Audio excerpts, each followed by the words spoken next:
A big fish swallows Jonah. Jonah tried to run away from God. He couldn't do that, of course. God can see us wherever we are. Jonah tried to hide inside a ship, but God sent a big storm. It looked as if the ship would sink. Jonah knew that God had found him. When the sailors threw Jonah overboard, God sent a big fish. It swallowed Jonah. What would happen now? The Lord sent this message to Jonah. Go to the great city of Nineveh. Give them this message from the Lord.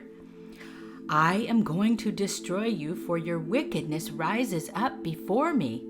It smells to highest heaven. But Jonah was afraid to go, so he ran away from the Lord. He went down to the seacoast, to the port of Joppa. He found a ship that was leaving for Tarshish.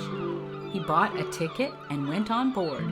He went into the lower part of the ship to hide from the Lord. The ship set sail for Tarshish, but suddenly the Lord created a great wind over the sea. It caused a huge storm that was about to send them to the bottom. The sailors were afraid for their lives, so they shouted to their gods for help.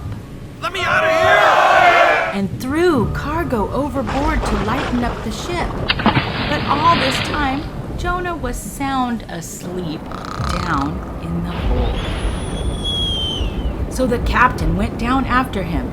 What do you mean by this? He roared. How can you sleep at a time like this? Get up and pray to your God. See if he will have mercy on us and save us. Then the crew decided to draw straws. They wanted to see who had offended the gods and caused this terrible storm. Jonah drew the short one. Oh, what have you done, they asked, to bring this awful storm upon us? Who are you? What is your work? What country are you from? And he said, I am a Hebrew. I worship the Lord, the God of heaven. He is the one who made the earth and the sea. Then he told them that he was running away from the Lord. The men were very afraid when they heard this. Oh, why did you do it? They shouted. Why should we get to stop the storm? For it was worse and worse. Throw me out into the sea, he said. Then it will become calm again. For I know this terrible storm has come because of me. They tried harder to row the boat ashore, but they couldn't make it. The storm was too fierce to fight against. Then they shouted out a prayer to the Lord, Jonah's God. Oh Lord, they begged, don't make us die for this man's sin. Don't hold us guilty for his death, for it is not our fault. You have sent this storm upon him for your own good reasons.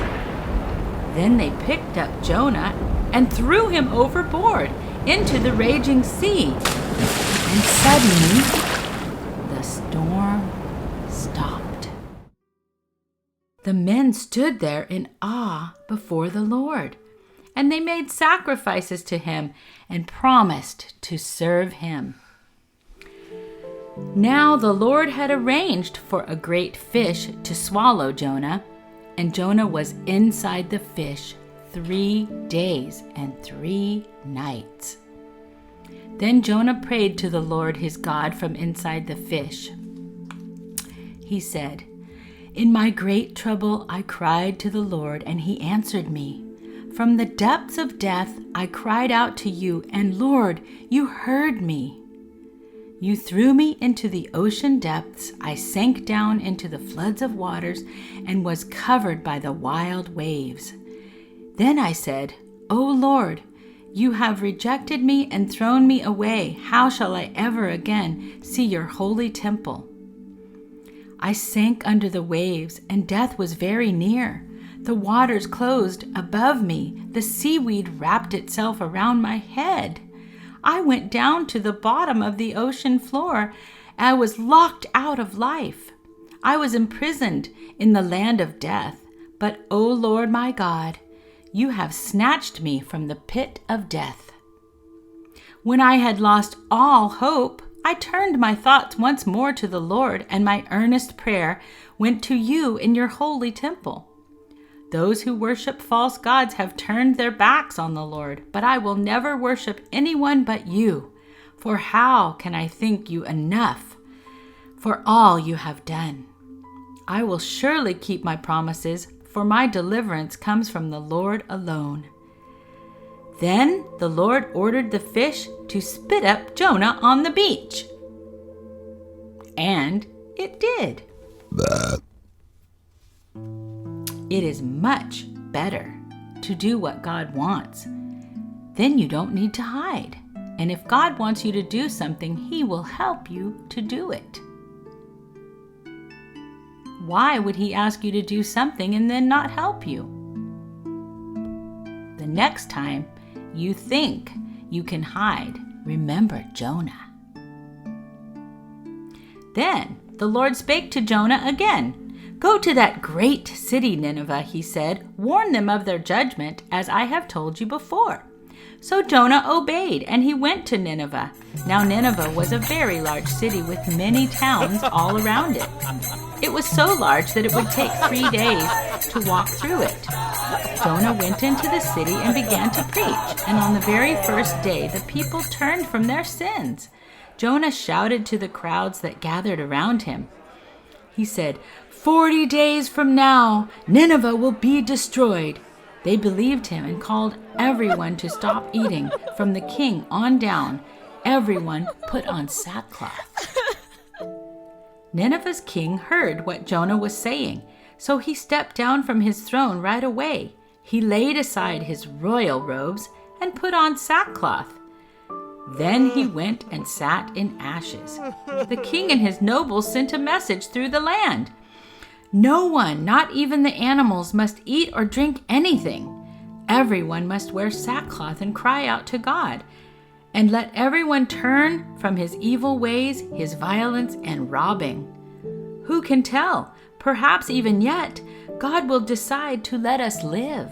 Maybe He will hold back His fierce anger from destroying us."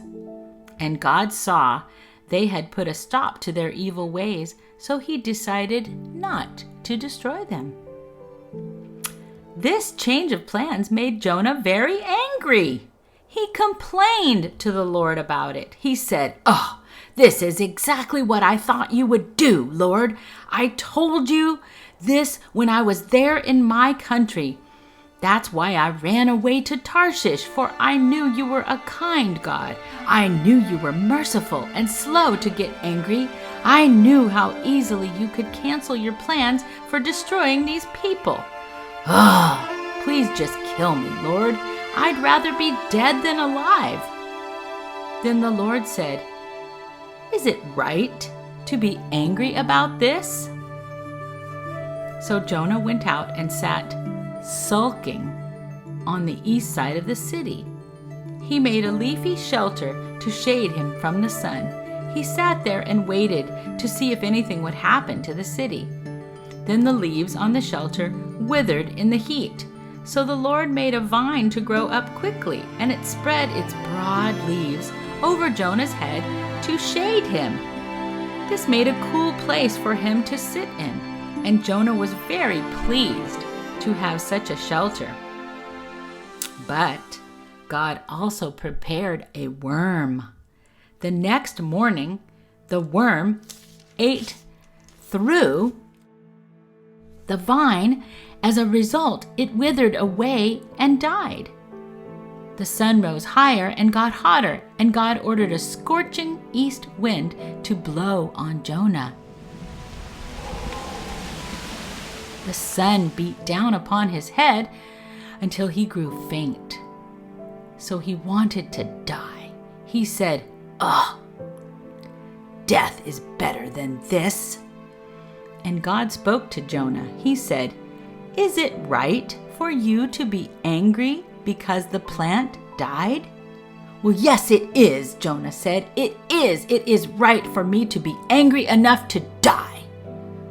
Then the Lord said, "You felt sorry for the plant when it was destroyed, yet you didn't even do any work to put it there.